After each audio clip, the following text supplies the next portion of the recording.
Thank you very much indeed. So as I said, we're going to talk about multimodal analgesia and opioid-sparing strategies.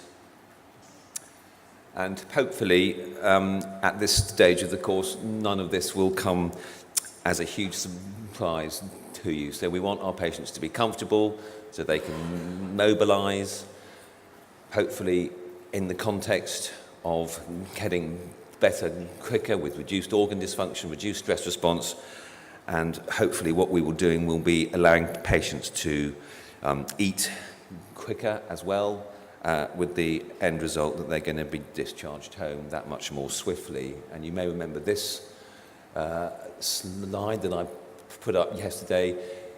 Effective analgesia will hopefully contribute to all of these things here, and therefore will result in our patients being able to go home quicker with less complications. Now, I did see Henrik at coffee. Is he here? No, because it's sort of somewhat embarrassing to read something that he's written, and I may not have actually transposed it correctly. I think that if you're going to drift off to sleep during this talk, if you could just stay awake for this one slide, because this really encapsulates the whole concept of what we're trying to do in the acute pain world. So multimodal analgesia is achieved by combining different analgesics that work by different mechanisms, resulting, we hope, in additive or even synergistic analgesia with lower adverse effects than you would expect from the sole administration of individual agents. And this was first described over 20 years ago, and it's still as relevant today as it was at that stage. And so what we're aiming to do, the big bad boy, as it were, is seen as opioids, and I'm sure you're all aware of that. And what we're trying to do is to reduce opioid consumption via using other means. And the two principal things I'm going to talk about are the use of local anesthetics and systemic analgesics. So if we just look at local anesthetics, we can put local anesthetic into our patients pretty much at any route from the central nervous system right up until the wound itself. So we can start with epidurals and spinals, paravertebral, various nerve plexus blocks. I'm going to talk a little bit about tap blocks and rectus sheath catheters, and then we can actually stick local anesthetic in the wound. So we're going from central there to peripheral. With regard to the systemic analgesics that we use, well, obviously we have various sorts of opioids, both from the strong opioids down to the weak ones, and paracetamol and the anti-inflammatory drugs. And when Kellett first described multimodal analgesia, this was pretty much all that we had to go on.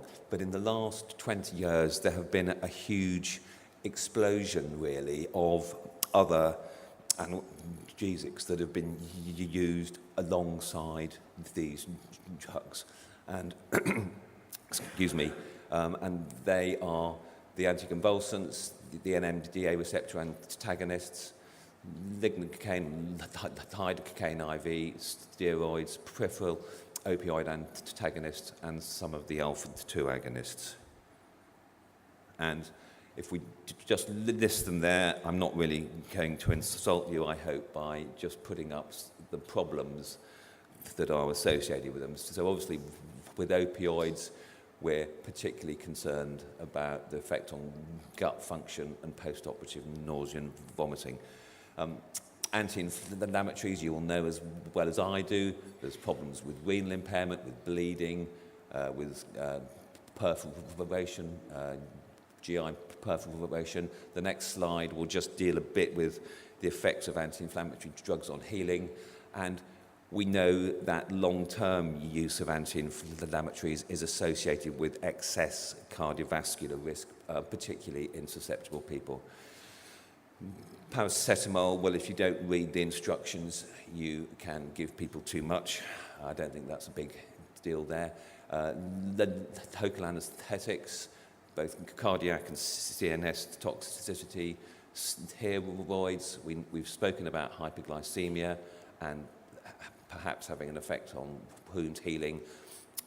Clonidine and ketamine and magnesium I will deal with just a bit later on. There's been a big debate, I think that was started off in orthopedics maybe 20 or 25 years ago, that anti-inflammatories may impair bone union. Certainly there is animal evidence to support this. You know, if you take a guinea pig and give it 100 times the dose of an anti-inflammatory, its bones don't heal. What that actually means in clinical practice, I have absolutely no idea.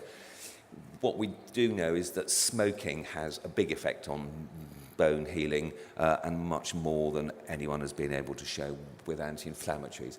But there have been a few papers over the last 3 or 4 years that have suggested that both the unselective and the selective anti-inflammatory drugs may have an effect on anastomotic leakage. And I think, if I could sort of summarise, that probably the jury is out at the moment as to the relevance of that. Personally, I still use them, but there are some people who are somewhat more wary of that. I don't think you've seen this slide before, so I just put it up because it's an obligatory thing, and if you don't put up the slide, then you're not allowed to lecture here. The bit that I'm just going to talk about to start with here is the mid-thoracic epidural, because I'm going to hopefully dismantle some of the perhaps over-enthusiasm for that type of analgesic modality. I'm going to skip that. So there's no doubt that if we were doing this 10 or 20 years ago, certainly before the advent of laparoscopic surgery, that we would all be talking enthusiastically about thoracic epidurals.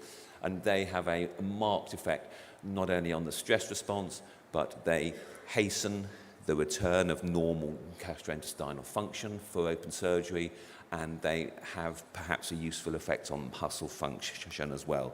And there are many published benefits of those, and as I say, for open surgery they have a marked opioid sparing effect. And if I was going to tell you an epidural, I might quote one of these papers here. This is a meta-analysis that's 13 or 14 years old, but these particular benefits are kind of well known and appear in most of the standard anaesthetic texts.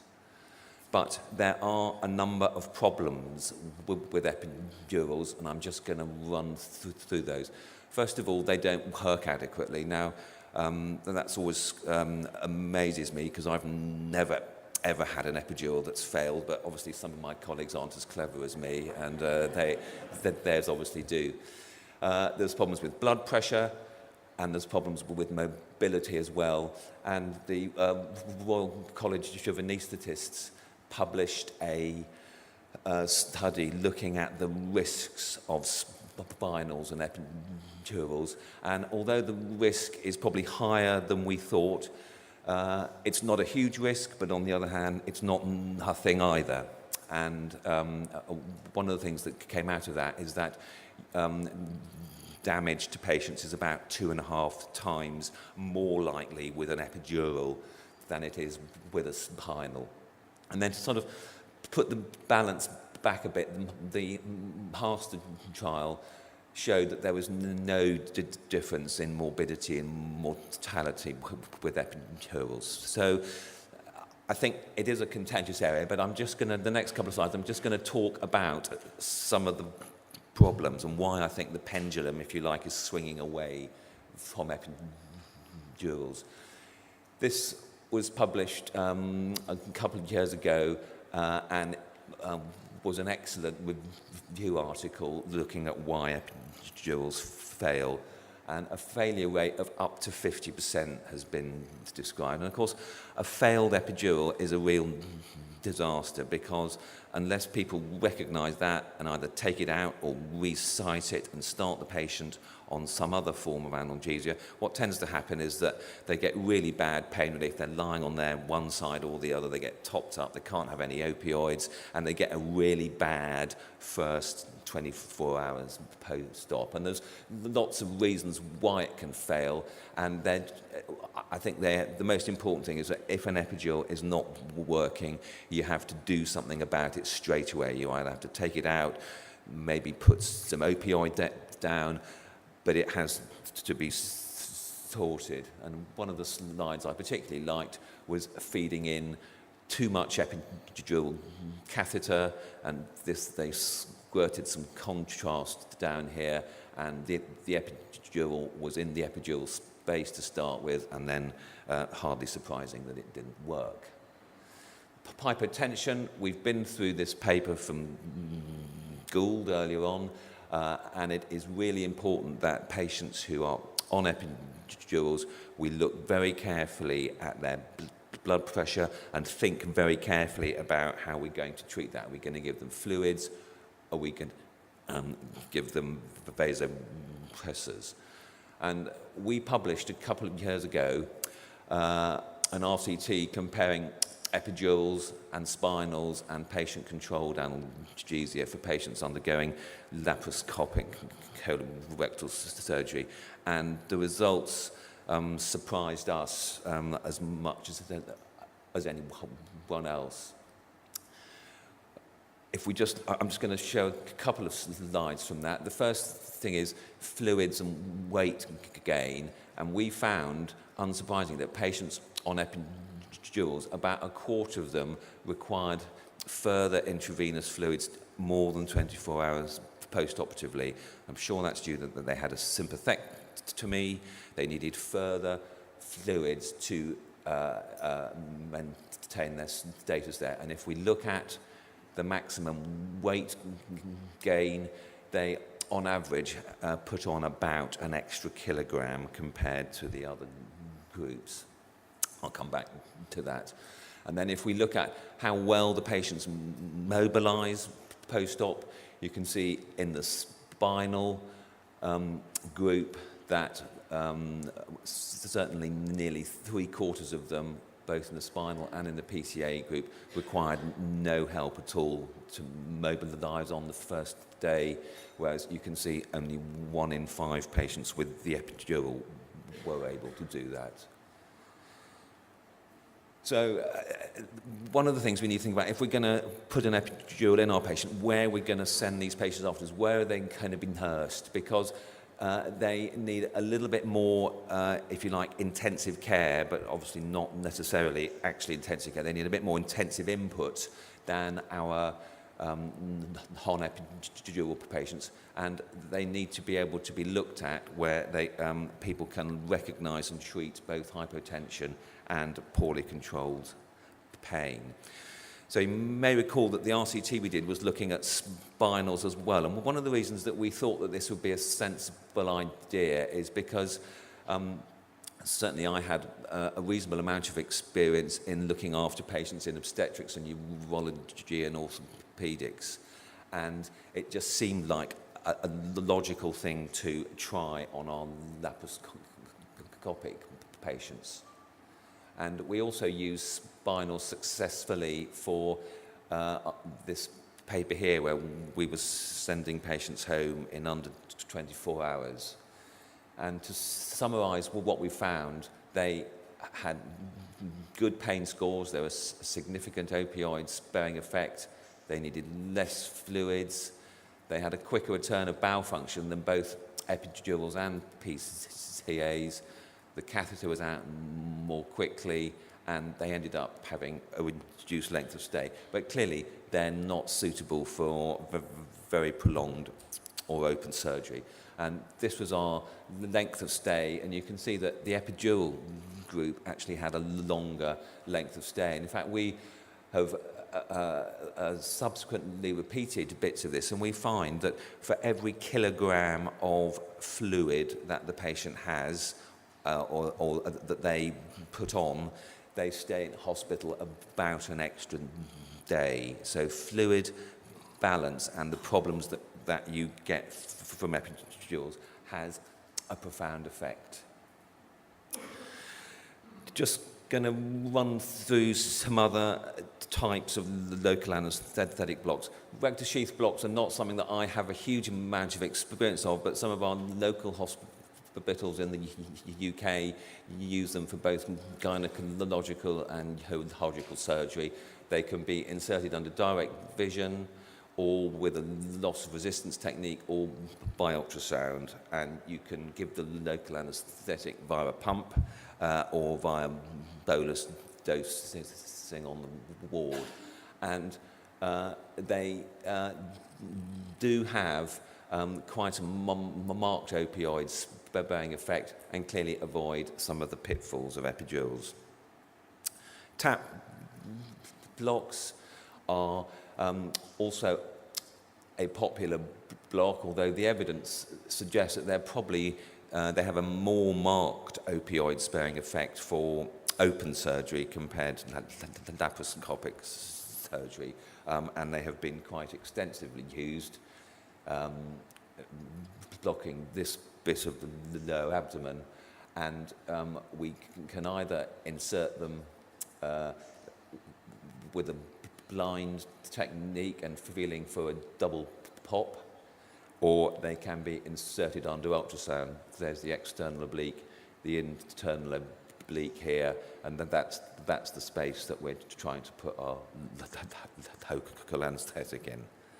And once again, they have quite a significant opioid-sparing effect. These are the number of papers that have supported their use. In this paper here, they said there were no complications, but the next slide will, although I've not read these case reports because I feel that it's there, and as one of my professors used to say to me, if you give an idiot a sharp needle, they're going to do something stupid with it. So you just have to be careful that there are some pretty big structures there. Paravertebral blocks are probably more described maybe for upper abdominal and certainly for chest and breast surgery. They generally work extremely well, and you get much greater hemodynamic stability. There is, however, the risk of epidural spread and of pneumothorax as well. And then the other thing that has been around for a long time and is making a big comeback is wound catheters or surgical site catheters. And the important thing is that they work at their peak in the pre-peritoneal space. So if your surgeon is doing a midline incision or doing a mass closure, you're going to find it difficult to get that catheter in the right place. But they do work well, and there are some people who are advocating that they can be used at home. I certainly wouldn't be doing that myself, but there are people who have described that. And there are, although the results are variable, they do have a significant effect.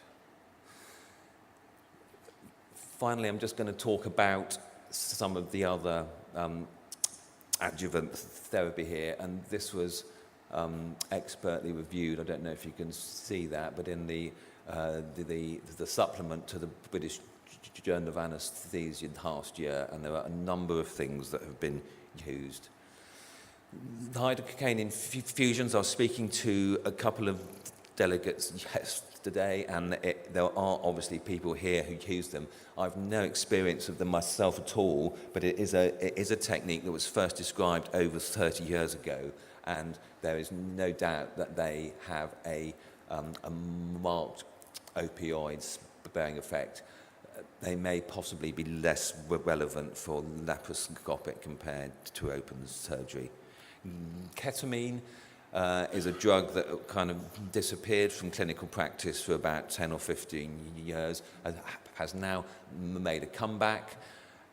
It is sometimes mixed with morphine in a PCA pumps to reduce the overall morphine consumption. I don't think anyone has decided what the correct dose and duration of ketamine should be. For those of us that work in chronic pain clinics, you will be familiar with these drugs, and there is increasing evidence, perhaps not necessarily for colorectal surgery, but certainly for other types of surgery, in particular cholecystectomies, that they have, again, an opioid-sparing effect. And then the alpha-2 agonists, these are also making a comeback. I'm not certain they will have a great place within ERAS programs because of the marked sedation that they can give. And then I think we've seen this website before, and I would certainly recommend that you visit it to get up-to-date management. Generally speaking, they agree with me, or perhaps I shouldn't be so arrogant and say I agree with them, that almost all the multimodal approaches certainly reduce opioid consumption. I think if you can't put local anaesthetic in via any more complex route, you can always ask your surgeon to inject it in the surgical incision itself. Steroids are certainly an area where people are looking at to reduce opioid consumption.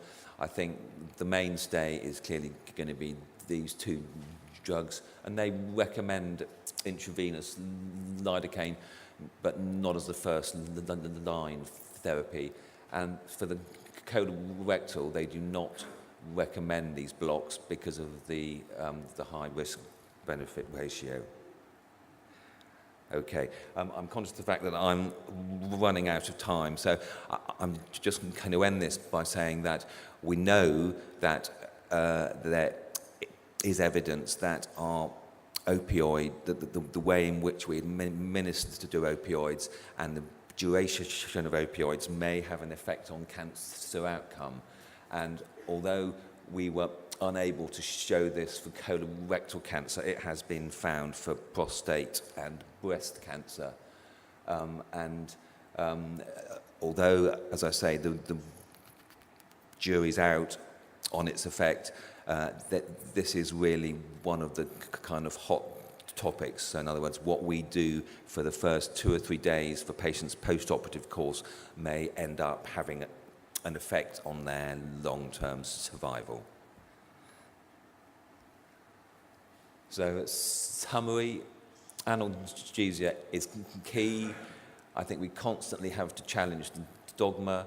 Multimodal analgesia is here to stay, and we have to bear in mind that as surgery changes, so does analgesia. So open surgery does not equal laparoscopic surgery, and we have to recognize and treat problems early. And thank you very much for your attention.